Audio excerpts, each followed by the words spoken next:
be able to basically listen to you and try to get the job done. He is among the very few upcoming Indian leaders who is very much connected just with the Western world, especially, as I said, even to Carnegie Mellon, and then to Stanford, and then back here, that who can connect on both sides of the ocean in a very effective and efficient manner. So Nara, it's good to have you back as the minister. We're delighted. And on that note, I'm going to ask John to come in and just speak for a few minutes before we hand it over to Virat. John, over to you.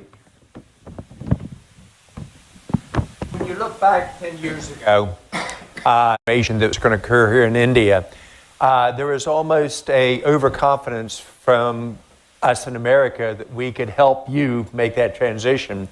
And we didn't realize that you would help us more than we ever realized. And it is that win-win you now see emerging. And when I first started to come here and look at what was possible in this country, candidly it was Prime Minister Modi, but it was also what Andhra Pradesh was doing and Chief Minister Naidu was doing there. And so the concepts that I learned, and you all taught me very well, I went back to my poor home state of West Virginia, and I ran an instant replay. We started with a vision of what the state could do. We got the Democrats and Republicans both to agree on it, which in America we almost never do anymore. We bought in and changed the university in terms of their curriculum. They began to focus on AI. They began to focus on big data, supply chain. Our business school went from 74% of the graduates getting jobs within 6 months to 94%. And we took 35 startups and folded them underneath the university in terms of direction. And that team is now coming out here to India here in 2 months, our head of our Senate, head of the House, to talk about what we can do. The point is, I think we're learning from each other. But there's been no state that does it better than yours. And I just want to thank you. But it's also what I'm going to challenge us more on. I think we will learn together how do we really learn from each other and raise the economies and the job creation. So it's an honor to be a very small part of your success, and I love the partnership. Thank you, John. Ladies and gentlemen, it's our great pleasure to have Minister Lokesh here today. As Mukesh was talking about Stanford and a glass of wine and making comfortable, the minister said under his breath the conversation over a glass of wine would be off the record. This one is on the record. We're also very fortunate. I want to thank the forum for arranging this. This is Minister Lokesh's first big public outing in Delhi. So we're all very fortunate to have him here today. Thank you. Everybody's heard of him. We've sort of imagined who he would be, and then here you have him in flesh and blood to sort of talk about the state and his ambitions and what the state government hopes to do. I'm going to start with the Stanford question. He spoke about it. So not a lot of senior ministers in the government and states who would be with that background. So it's a very it's a distinctive one. So if I could ask you, how do you Alto and the greater Bay Area it's because of one institution. So I truly believe India needs to focus on building ecosystems. Politically, it might sound correct to do different projects across the country, but if they have to sustain for the next 100 years, I believe in the power of ecosystem, and that's what we are doing in Andhra Pradesh. The second aspect that has had profound impact on me personally, and from Stanford Business School, is for our finals, we never had invigilators. So there's no one.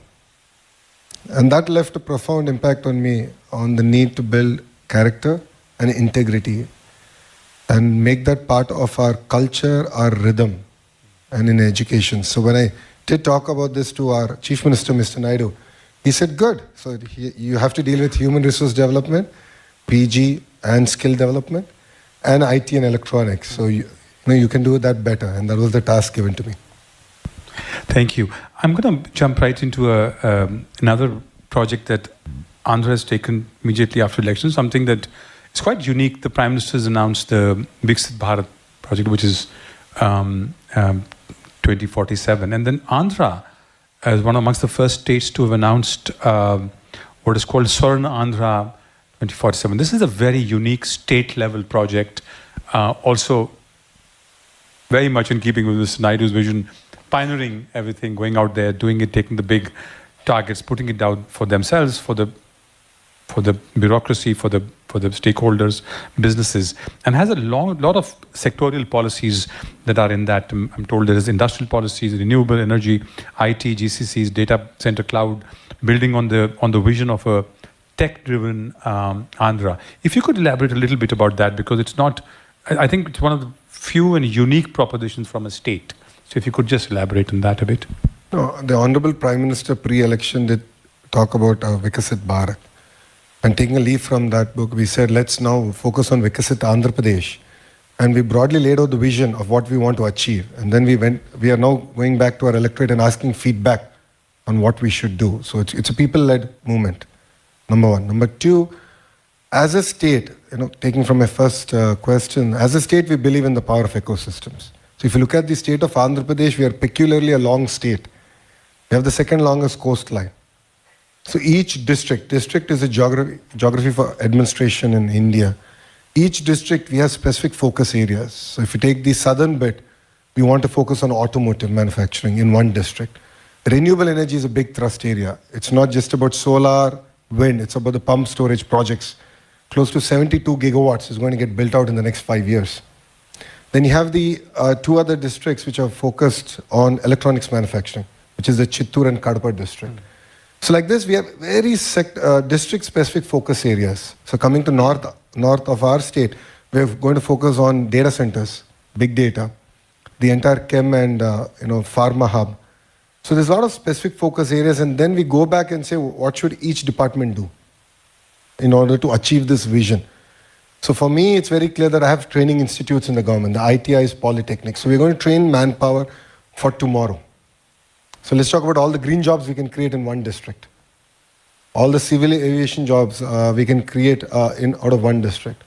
So that gives a lot of clarity, alignment for the state government on what we should go out achieving. And apart from that, Vikasit Andhra Pradesh, which is Swarna Andhra Pradesh that we have. Swarna Andhra Pradesh translates to Golden Andhra Pradesh. We are now working backwards of saying that, okay, if we need to achieve this kind of per capita income, then how do we go about achieving it? So which department should do what, and we're going to measure ourselves on a monthly basis, like how all of you do your business. Even the state is going to do this. On a monthly basis, we're going to measure it. And the second part is, in this journey, we don't want anyone left behind. So we are creating a family, a report card of sorts, and saying what are the project or practice we can give to that family to pull them out of the cycle of poverty. So it's no longer about wealth creation alone, but how do you ensure that even people below the poverty line can be given a handout and to just pull them out of the cycle of poverty. And that's something that I think is going to be very unique to the state, and we're going to launch this in the next 3 months. Excellent, congratulations. Just to link to that is another pioneering effort in this very short period since the election, which is the skill census. We haven't heard of this widely. But when I was doing the research, I sort of came across this, which is very unique, again, to Andhra, which is a basically creation of population-scale digital public infrastructure for skilling and employment. It reflects the forward-looking vision of the Honorable Chief Minister to sort of build this capacity. First, do a census, and then could you elaborate on that a little bit? Another pioneering concept? The skill census that we're doing is one of its kind in India, I think one of its kind in the world. Probably the first time. It's a massive effort. We just started the pilot in my own constituency where I got elected. And the idea here is we're going to go door to door. And then we're going to triangulate data from multiple data sets. So apart from the household data, the education data, we want to understand what is their basic skill set. And then come back and see what kind of skill interventions we can do based on the market demand. So think about industry from one side, the youth on one side, and government has a platform. And then skill up it's going to be a journey. It's not a destination. It's not a one-off effort as far as our state is concerned. So we know where the industry is moving, and we want to learn from that, from all of you. And then we want to work backwards on saying, to this family, what can we do? What is the skill intervention that we can do? So it's very, very micro-targeting that we're going to now do. And I believe that will ensure that we deliver on a first promise in a manifesto, which is to create 2 million jobs in 5 years as a state. And we are the only political party to actually make that bold statement before an election. Wow. You also spoke about building specialist areas and districts for which you could build certain talent or sectors that could come out of that. Now, Visakhapatnam as an IT destination is another idea that is being talked about. We realize that the submarine cables would probably be landed there, so great connectivity could happen. The Honorable Chief Minister's contributions in building Hyderabad, that was, by the way, spoken widely at the board meeting this morning, and this incredible infrastructure, and his contribution to that is legendary. Obviously, everybody knows that. Could you also elaborate a little bit on Visakhapatnam, and how that will transform itself? What is the vision that you have as an IT knowledge hub? And fundamentally, I think all of us have to accept one thing, which is the Telugu people, the people from both Andhra and Telangana play a very important role in the IT sector. And all this points back to the reforms that Mr. Naidu did in his first term as Chief Minister, which is to get a lot of investments in education. So we have a lot of engineering colleges come up. So we have amazing talent. And this talent has gone across the globe. And taking a leaf out of that, what we are looking at as Visakhapatnam is, why can't we ride the wave of big data and the AI ML? So like when you look at Hyderabad, it was all the Y2K boom. So we have a next frontier that we can now do. And that's where I believe that Visakhapatnam can play a very important role. So we have renewable power. It's a beautiful location. So I keep jokingly saying, if Bangalore were to marry Goa and have a baby, that would be Visakhapatnam. It's gorgeous. It's absolutely gorgeous. So it's a great location. Amazing manpower, and we have a progressive government, a government which is not just talking about ease of doing business, but speed of doing business.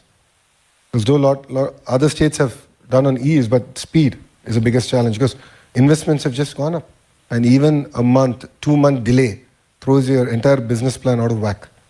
So we understand that, and we want to deliver on the speed of business promise. So Visakhapatnam is going to be a focus from an IT perspective, our chemical, pharma perspective, and even medical devices manufacturing.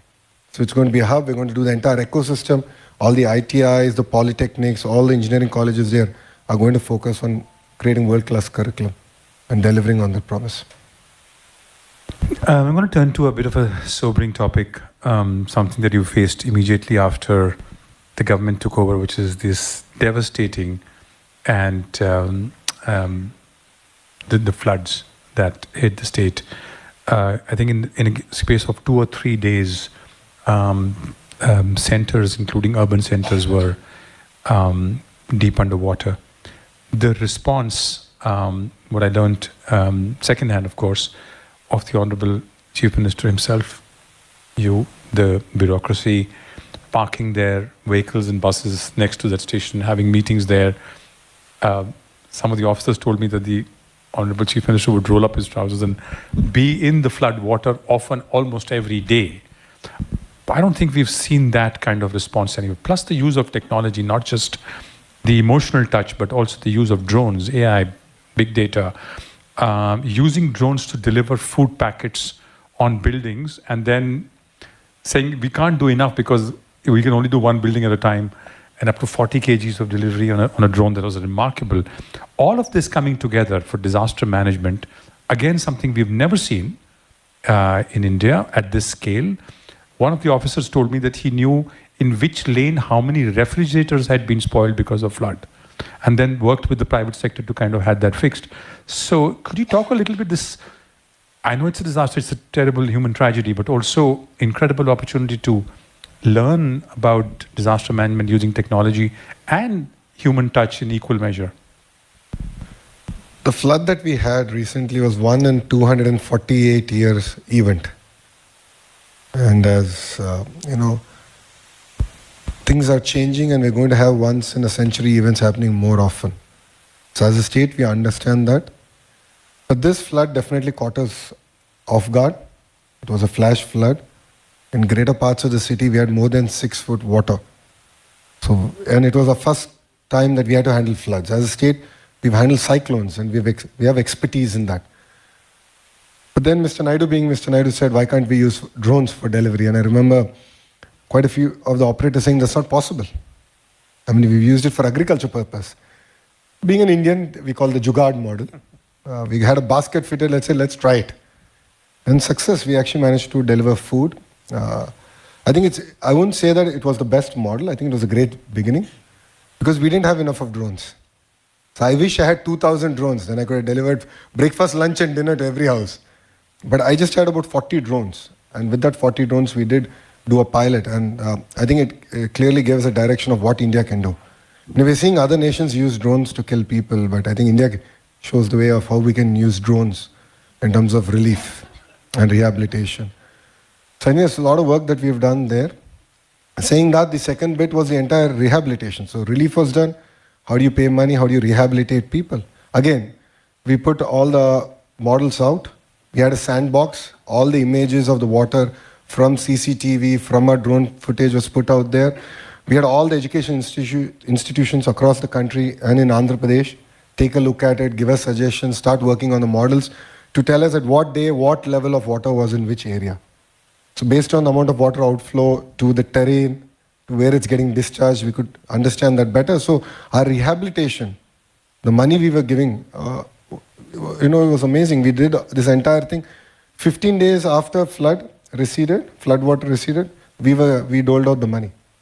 And it was all done through online. Online because thanks to Aadhaar, every bank account is connected. So we were able to marry technology in that sense much better. But saying that, I think it's very important to go back to the field. And that's something that Mr. Naidu used to do every day in the evening. So he would go out for 4 hours, waist deep water, jump in, understand, did things get delivered or not? Then feedback would come to us. I was manning the control room. So he would say, okay, food didn't get delivered in this house on this lane. And here's the lat long. And then we had to send the food. So I think that's always required. I think you need a feedback loop. The human loop is always required on how much of a technology you might have. So I believe we have a model to handle such crisis, not only for Andhra, but for the nation.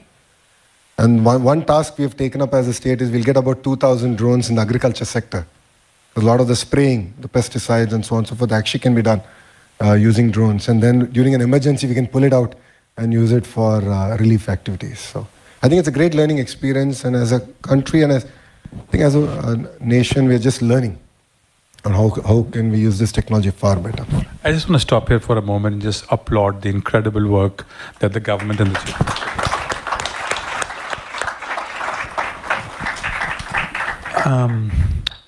Next to a brighter subject, Amaravati project, something that I know the Honorable Prime Minister's Chief Minister is very, very passionate about.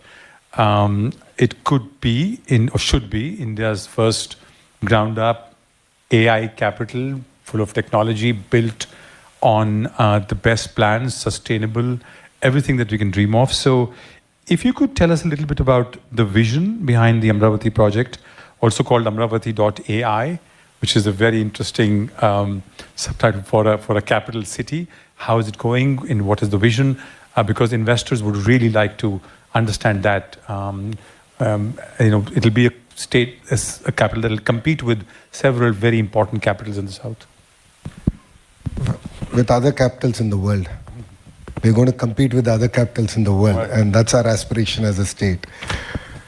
So as a state, we got bifurcated in the year 2014. So we are the new state, capitalist state. We started our journey from scratch. And Mr. Naidu is known for building cities ground up. An example of that is Hyderabad. So Hyderabad was built by the Nizam, Secunderabad by the British, and Cyberabad by Mr. Naidu. He has a great contribution in that.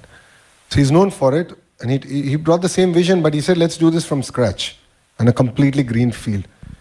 And the beauty of this project is not just the technology bit, but the human angle, where not even an acre was owned by the government, it was owned by the farmers.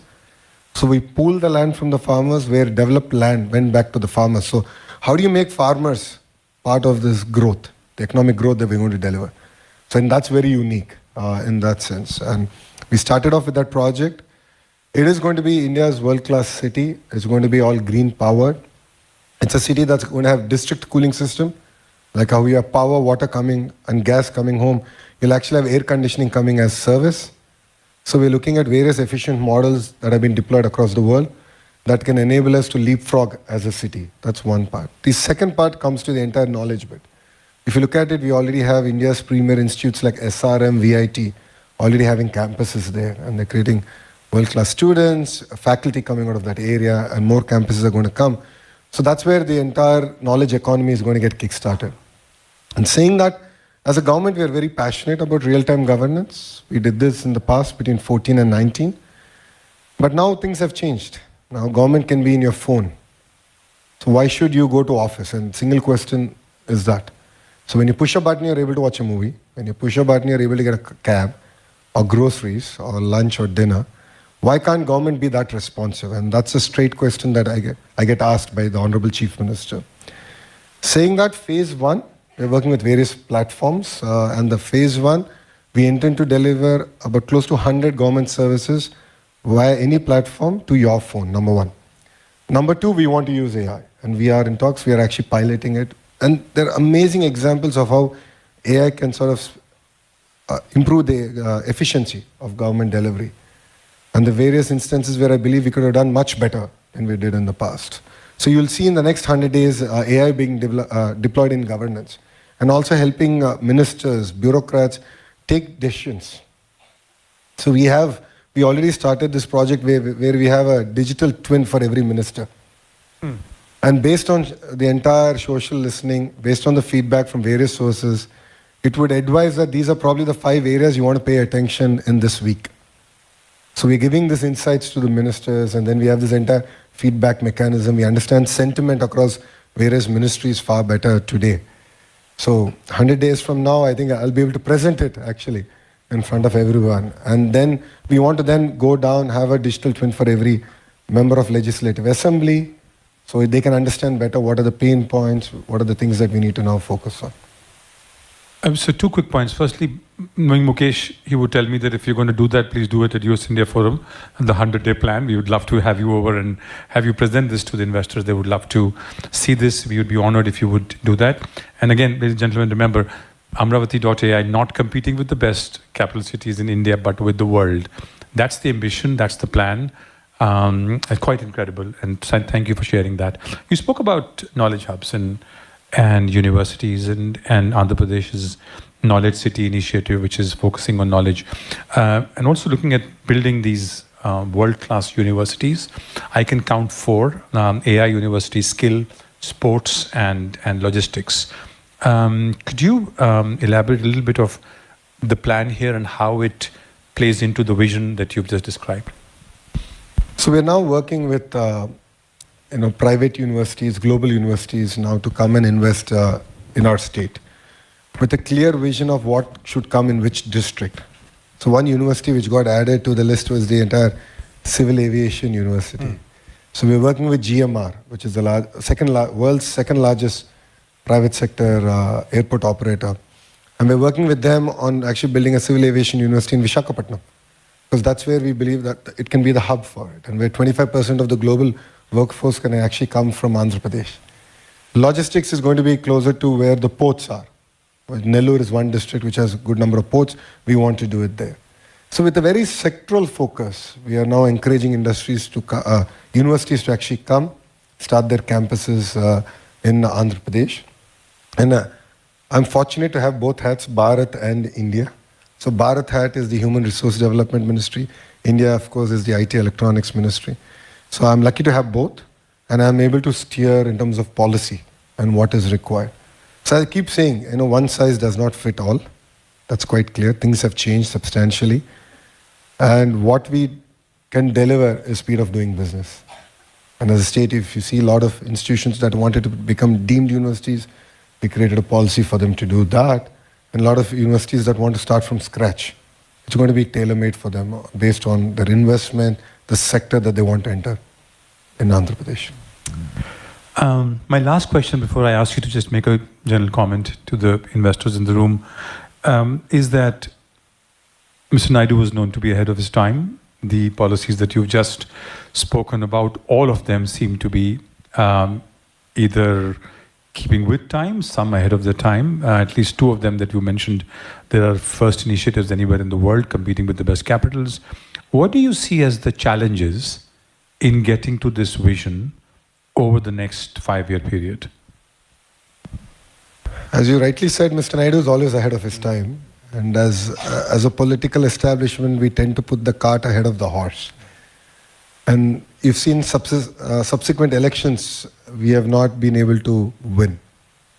And that's something that we take as strong feedback for ourselves, that continuity in governance is equally, if not more important at this juncture for our state of Andhra Pradesh to see our vision through, number one.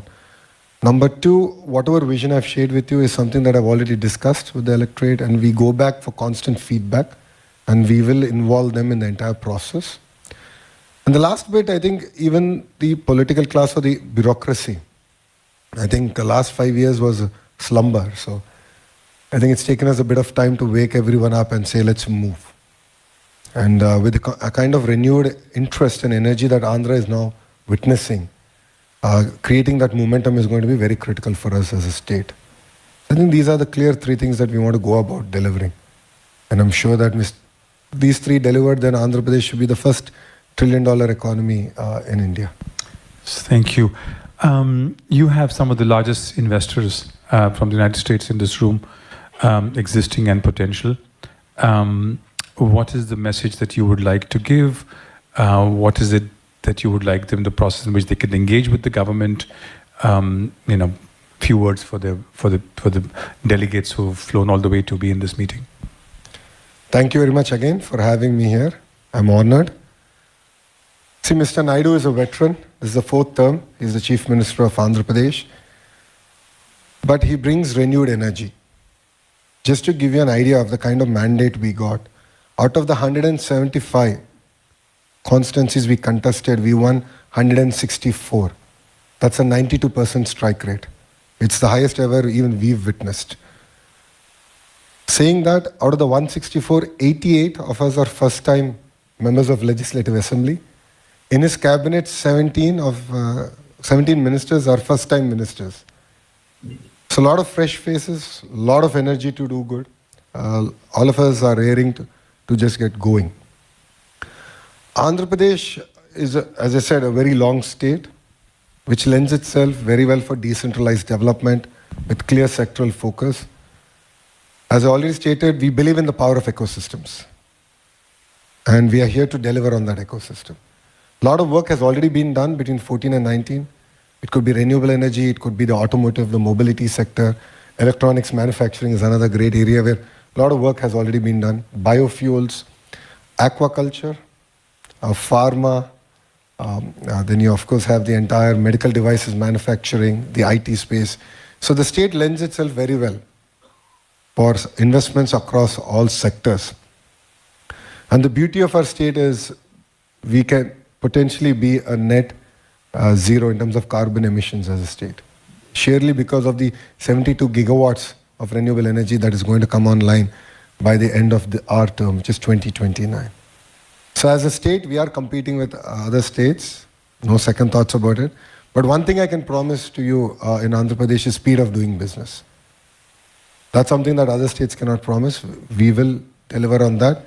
As ministers, we are very committed to it. So every investor who's knocked on my door, we have a WhatsApp group that we create, and then we are in touch with them. And every week we update the investor on what has happened, what needs to be done, what are our hits and misses for the week, where have we fell short, and how are you going to make that up? Because see, our investments ticket sizes have increased. I mean, now $1 billion investment seems to be a norm of the day. But then a week delay, a month delay, or even a 6-month delay of your project is just going to throw your business plan out of the window. So we understand that, we appreciate that. So we will deliver on the speed of doing business, and we're here to deliver. And last point, for us to deliver this, we have recreated Economic Development Board, which is being headed by a young IAS officer. And we have his entire team under him is coming from the private sector. So veterans from that industry are going to come, join the Economic Development Board. So they'll be your single port of call and your point of contact. And anyone investing over $1 billion in our state will have a dedicated person from the state sitting in your office and delivering on the promises that we have made to you. So I request all of you to look at our state. Please come. You will see the renewed energy that we have, the great opportunities across all sectors. It could be the new capital city, it could be our port, it could be our big data, it could be the petrochem, chemical, the entire pharma ecosystem. There's amazing opportunities out there. So I request all of you to take a hard look at the state of Andhra Pradesh and definitely give us an opportunity, and believe me, we will deliver much, much better than any other state in India. So thank you very much for having me. Jai Hind. There you have it, ladies and gentlemen. A young political leader, clear vision, focused on speed, inspirational and on point. Please join me in giving him a big round of applause.